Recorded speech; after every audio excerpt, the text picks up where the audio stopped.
जरा विचार करके देखिए, क्या दशरथ जी को एक ही बार पता चला कि मेरे पुत्र नहीं है? अरे उनके पुत्र जिसके नहीं है उसे तो हमेशा ही पता रहता, अगर कोई दुख है तो वो तो हमेशा है। तो कहीं लिखा कि एक बार भूपति बन पाए, केवल एक ही बार राजा दशरथ को गिलानी हुई। तो समझने की बात है कि एक बात का तात्पर्य ये है कि वहां पर कोई विशेष बात है। श्री रामचरितमानस में एक बार शब्द 17 बार आया है, और जहाँ जहाँ एक बार शब्द आया है वहां पर कोई ना कोई विशेष घटना घटी है। आप लोग भी कभी कभी ऐसा होता है कि एक बार हम भोजन कर रहे थे, तो भोजन तो रोज करते हैं, लेकिन उस दिन कुछ विशेष हुआ होगा। तो कोई दशरथ जी को कब गिलानी हुई? जब एक बार दशरथ जी देवासुर संग्राम से जब लौट करके आए, तो उनके सेना में सेनापतियों के, सेवकों के, सभी परिवार वाले, छोटे छोटे बच्चे आज अपने अपने पिताओं से आकर के मिले हैं। तो दशरथ जी खड़े खड़े देख रहे हैं, और मन में विचार आया कि अगर मेरे घर में भी कोई छोटा बालक होता, मेरा भी अगर कोई पुत्र होता, तो मुझे भी पिताजी कह करके बुलाता और मेरे गले से लग जाता। तो उसी समय दशरथ जी के मन में दुख हुआ, तो कहे एक बार भूपति मन माही और भई गिलान मोरे सुत। एक बार दशरथ जी ने जटाई, दशरथ जी के राज्य में शनिदेव युद्ध करने के लिए आए। शनिदेव ने कहा कि मैं अब तुम्हारी नगरी अयोध्या में वास करूंगा। दशरथ जी ने कहा नहीं, आप मेरी नगरी अयोध्या में वास नहीं कर सकते, क्योंकि मैंने सुना है जब शनि जहां पर भी जाते हैं वहां पर बहुत ही कष्ट आ जाता है, इसलिए आप मेरी अयोध्या में राज्य नहीं कर सकते, आपको जाना पड़ेगा।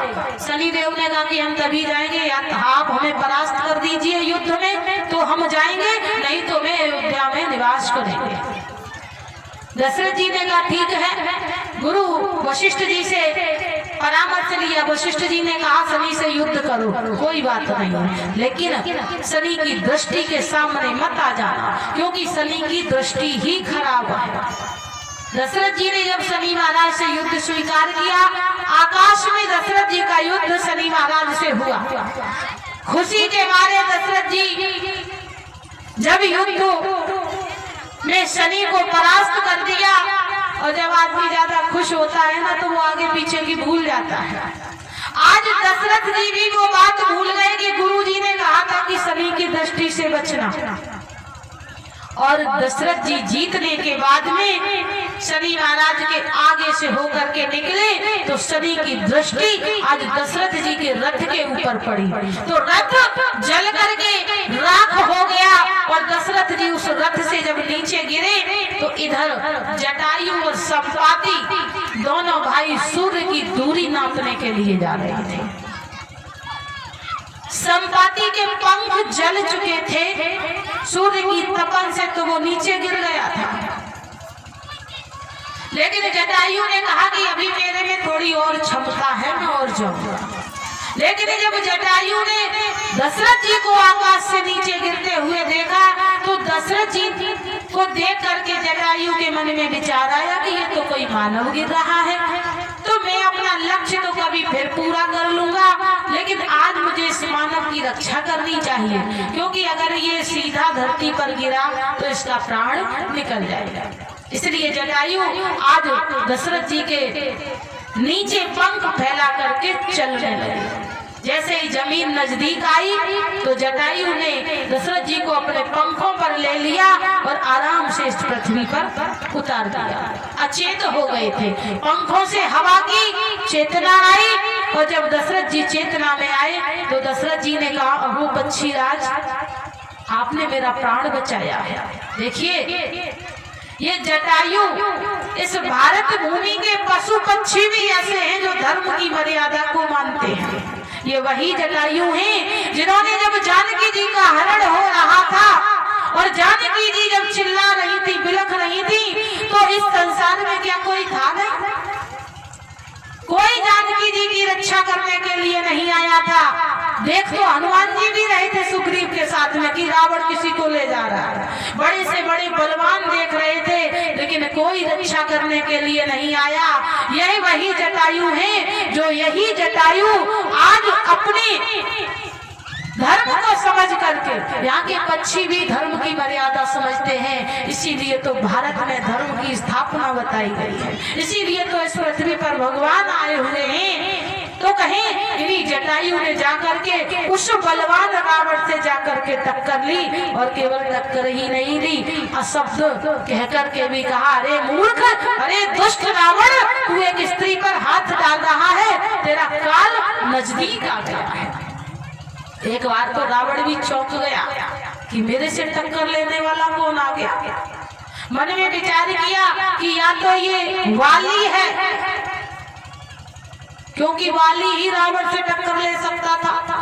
वाली ने रावण को 6 महीने अपनी कांख यानी बगल में दबा के रखा था जब ये ज्यादा उत्पात कर रहा था। तो कहें रावण भी एक बार आश्चर्य में पड़ गया, लेकिन अब युद्ध भी किया तो कितनी मर्यादा से किया। जटायु ने रावण को पंखों से, पंजों से झपट झपट करके अचेत कर दिया। रावण जब बेहोश हो गया तो चाहते तो जटायु महाराज उसकी आंखें नोच लेते, मुंह नोच लेते, लेकिन जटायु जानते हैं कि निहत्थे पर वार नहीं किया जाता, इसलिए जटायु शांत रहे। जब वो चेतना में आया तो पुनः प्रहार किया, लेकिन जटायु तो पक्षी थे, जिनके पास हथियार नहीं थे, और रावण ने जटायु के पंखों को काट दिया। आज वही जटायु कहें, ये जटायु ने को जब देखा तो दशरथ जी ने कहा, पक्षीराज, आपने मेरी जान बचाई है, इसलिए आप कुछ मांग लीजिए, मेरे से कुछ मांग लीजिए। जटायु ने कहा कि मैं पक्षी हूं, मैं भला आपसे क्या मांगू, मुझे किसी की जरूरत नहीं है, धन संपत्ति वैभव मुझे कुछ नहीं चाहिए। दशरथ जी ने कहा, देखिए महाराज, मैं रघुवंशी हूँ और रघुवंशी कभी किसी का ऋण नहीं रखते, इसलिए आप मेरी मर्यादा रखने के लिए ही कुछ मांग लीजिए।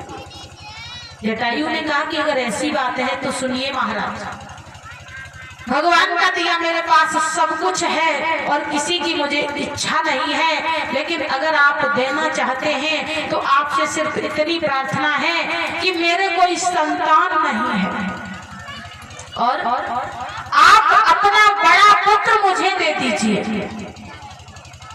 उस समय दशरथ जी को गिलानी हुई, एक बार भूपति मन माही और भई गिलान मोरी शुद्ध। दशरथ जी ने मन में सोचा, मन में बड़ा दुख हुआ कि आज मेरे एक पुत्र होता तो मैं इन जटायु को दे देता। दशरथ जी ने हाथ जोड़ करके कहा कि महाराज, आज तो मेरे कोई पुत्र नहीं है, लेकिन भविष्य में अगर मुझे कोई भी पुत्र हुआ तो मैं आपको वचन देता हूँ, अगर 2 हुए 4 हुए तो बड़ा बेटा आपका रहा, और अगर एक ही हुआ तो भी मैं वो अपना पुत्र आपको देता हूँ। और संसार जानता है कि दशरथ जी का अंतिम संस्कार जो है वो राम जी ने नहीं किया। किसका किया राम जी ने अंतिम संस्कार? जटायु जी का। जब जानकी जी का हरण करके रावण ले गया तो जटायु जी के पास में राम जी जब जानकी जी को ढूंढते हुए पहुंचे, खून से लस्तपस्त पड़े हुए हैं। आज भगवान ने जटायु को गोद में रख करके अश्रु धारा बहाई और जटायु जी से कहा कि अगर तुम चाहो तो मैं तुम्हें जीवित कर सकता हूँ। राम कहा तन राखेव ताता, आप चाहो तो मैं आपको जीवित कर सकता हूँ।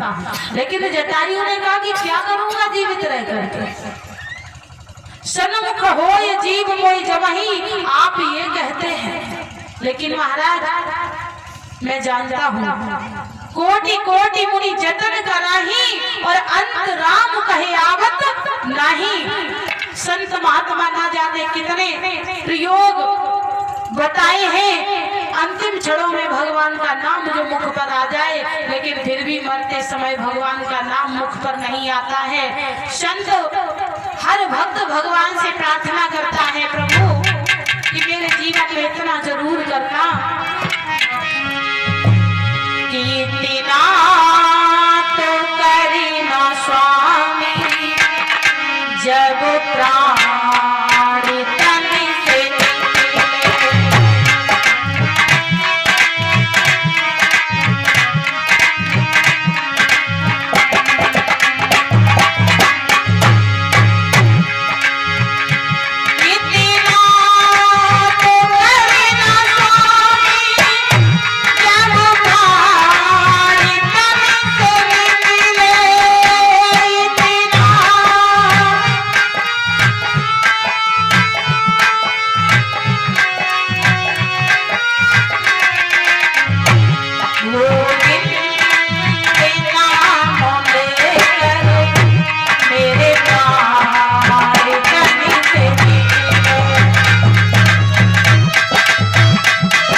प्रार्थना करते हैं लोग कि जब मेरा अंतिम क्षण हो तो भगवान आप ना सही तो आपकी झांकी ही, आपका नाम ही मेरी जबान पर आ जाए। लेकिन आज इतना शुभ समय है कि मैं मर रहा हूं और आपकी गोद में मेरा सर है। मैं एक शर्त पर अपना प्राण रख सकता हूँ। यही बात भगवान से बाली ने भी कही थी। भगवान ने बाली से भी कहा था कि अगर तुम चाहो तो मैं तुम्हें जीवित कर सकता हूँ, लेकिन बाली ने कहा था कि किस लिए जीवित रहो, क्या नाथ कहो फिर बने बनावा, क्या ये समय फिर दोबारा जब मैं मरूंगा तब आप मेरे सामने आएंगे? भगवान ने कहा इसकी कोई गारंटी नहीं है भैया। तो फिर जटायु जी ने कहा तो फिर करूंगा क्या? फिर जीवन का लक्ष्य तो आपको पाना है और वो मैंने पा लिया है। और इतना कह करके आज जटायु ने श्री राम जी की गोद में अपना प्राण छोड़ा। राम जी ने भी जटायु जब चलने लगे तो जटायु से कहा कि जाइए, निश्चिंत होकर के आप हमारे धाम में जाइए।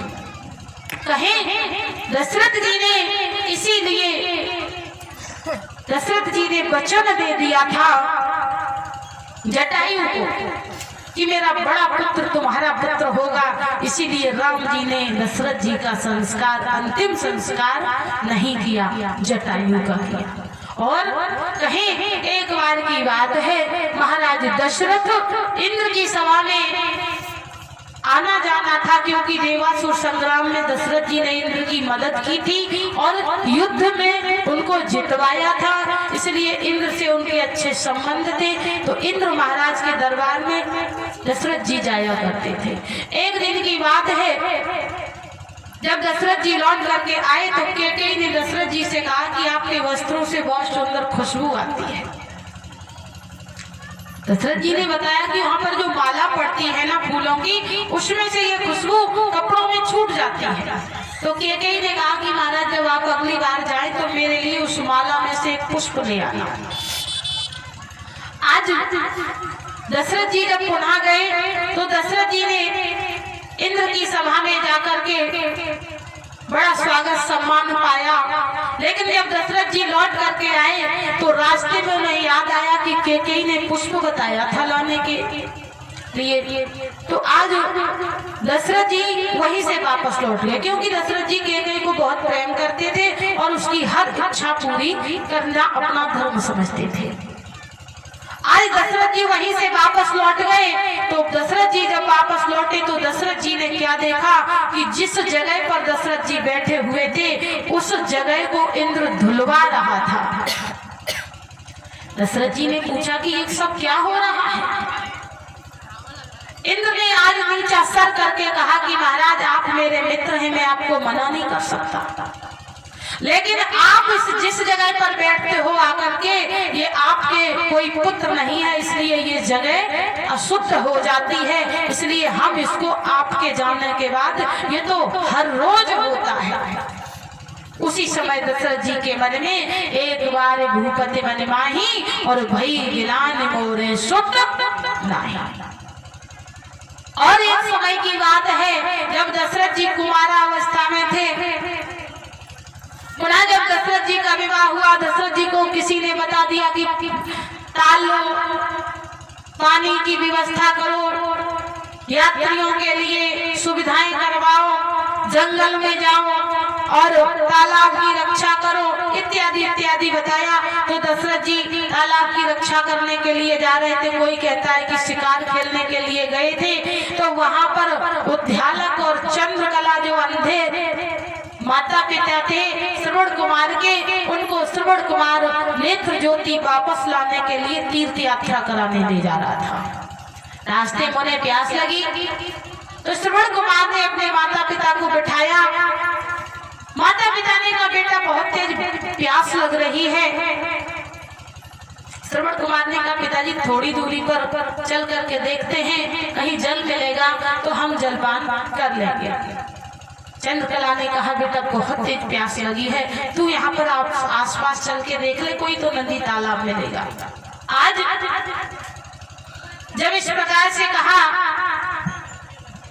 तो आज कमंडल लेकर के वो श्रवण कुमार चला और जल में उसने जैसे ही उस तालाब में वो लोटा भरने के लिए डाला तो कहें पानी भरते समय कभी कभी ऐसा हो जाता है कि अगर ज्यादा पूरा डुबो दो तो आवाज करने लगता है। जैसे ही गुड़गुड़ का शब्द हुआ दशरथ जी ने समझा कोई जानवर है, बाण को छोड़ दिया। शब्द वेदी बाण था, श्रवण कुमार के सीने में जाकर के लगा। श्रवण कुमार चिल्लाए, दशरथ जी ने जाकर के देखा तो क्या देखते हैं कि एक मनुष्य के पुत्र के वो बाण लगा हुआ है। दौड़ करके उठाया, धनुष बाण छूट गए, क्षमा याचना करने लगे। श्रवण कुमार ने कहा कि देखिए मुझे आपसे कोई शिकायत नहीं है, लेकिन शिकायत ये इस बात की है कि मेरे माता पिता अंधे हैं और मेरे अलावा उनका कोई सहारा नहीं है। इस समय वो प्यासे बैठे हुए हैं, तो आप एक कृपा कीजिए कि ये जल ले जा करके मेरे माता पिता को पिला दीजिए और आज से आपको मेरे माता पिता की सेवा करनी पड़ेगी, ये वचन दीजिए। दशरथ जी देखा ठीक है और इतना कहकर के श्रवण ने अपना प्राण छोड़ दिया। दशरथ जी उस जल को लेकर के जब आए हैं, कदमों की आहट से चंद्रकला और विद्यालक ने पहचान लिया कि कोई आ रहा है। आवाज लगाई, बेटा श्रवण तूने बड़ी देर कर दी आने में लाला। अरे इतनी देर कहाँ लग गई? दशरथ जी कोई जवाब नहीं दे रहे हैं। उद्यालक ने कहा कि मेरा बेटा मौन नहीं रहता था, तू रोज इतना बड़बड़ करता था लाला, आज क्यों नहीं बोल रहा है? अरे बोल तो सही। चंद्रकला कहने लगी, हमें लगता है कि हमारा बेटा श्रवण नहीं है। दशरथ जी हाथ में जल लिए खड़े हैं। चंद्रकला ने कहा कि सच बताओ तुम कौन हो और मेरा बेटा कहाँ है? तो दशरथ जी आज कहने लगे हैं, आंखों में आंसू भरे हुए पश्चाताप के बोले हैं,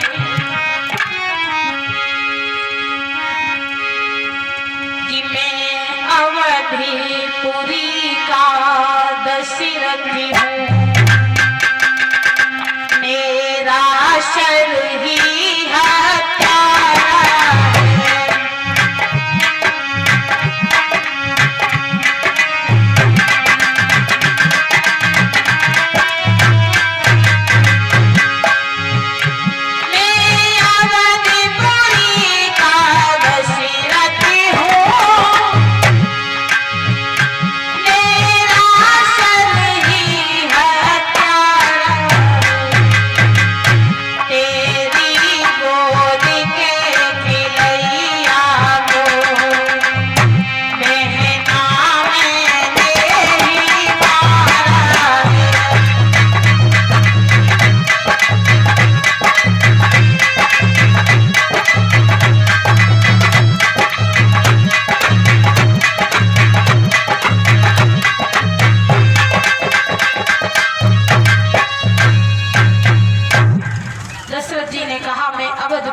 दशरथ हूँ, मेरा सर ही हत्यारा है, तेरी गोद के खिलैया को ये बहना मैंने मारा है। जैसे ही सुना बहना, रिश्ते में चंद्रकला दशरथ की बहन लगती थी, इसीलिए तो कहा है कि दशरथ ने अपने भांजे को मार दिया था। जब जानकी जी दशरथ जी के यहाँ पर बहू बन करके आई तो जानकी जी ने दशरथ जी के यहाँ पर भोजन नहीं किया। 2-4 दिन हो गए। दशरथ जी को जब पता चला कि जानकी भोजन नहीं करती है, कारण पूछा तो जानकी जी ने संकोचवश कहा कि मेरे पिताजी कहते हैं कि जिसने निर्दोष की हत्या की हो और रिश्ते में जिसने अपने भांजे को मार दिया हो, ऐसे व्यक्ति के यहाँ पर जलपान नहीं करना चाहिए। तो इसीलिए जानकी जी भोजन नहीं कर रही थी। दशरथ जी ने पूछा तो इसका कोई प्रायश्चित तो बताया होगा, इसका प्रायश्चित कैसे हो सकता है? तो कहें जानकी जी ने बताया कि मेरे पिताजी कहते हैं कि ऐसा भांजे का जिसने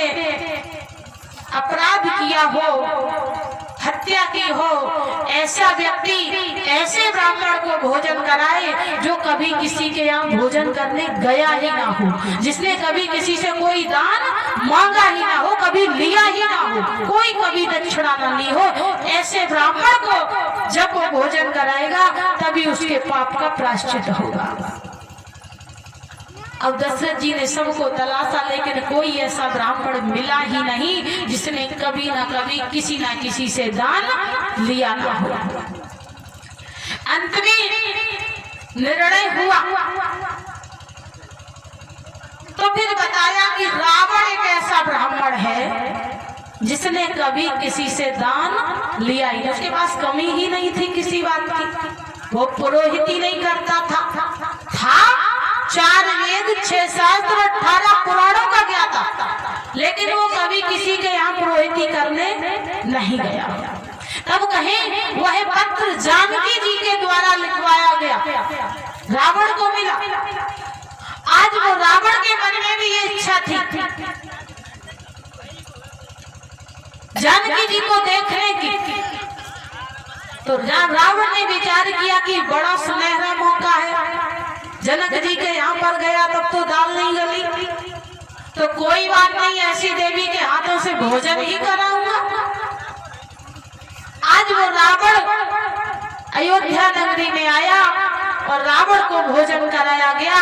तो रावण उसी समय जानकी जी से कह गया था कि माता मेरी लंका में भी आ जाना। क्यों?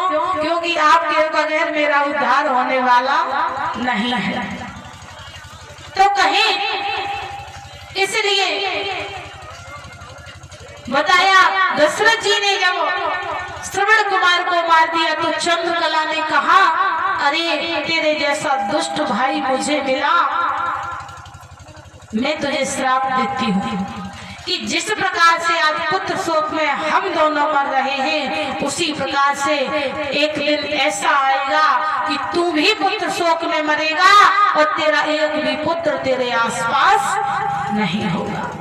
उसी समय दशरथ जी के मन में गिलानी हुई, एक बार भूपति मन माही और भई गिलाने मोरे सुत नहीं। दशरथ जी ने सोचा, अरे बहन तू श्राप तो दे रही है पर मेरे तो पुत्र है ही नहीं, लेकिन कहीं ना कहीं ये मन में खुशी भी हो गई कि श्राप कभी विफल नहीं जाता, इसका मतलब कि मुझे पुत्र होगा। ये बात दशरथ जी ने कभी किसी को नहीं बताई। जब अंतिम क्षणों में राम लक्ष्मण भरत शत्रुघ्न कोई पास में नहीं थे, तब कैकेयी से कक्ष से निकल करके कौशल्या से दशरथ जी ने इस बात का वर्णन किया था। कहें इस प्रकार से समय समय पर दशरथ जी के मन में गिलानी हुई और जब समय व्यतीत होता गया तो दशरथ जी ने आज मन में विचार किया कि समय बीतता चला जा रहा है और आज महाराज दशरथ अपने गुरु वशिष्ठ जी के पास में पहुंचे और क्या किया कि निज दुख सुख सब गुरहि सुनायो कहीं बसे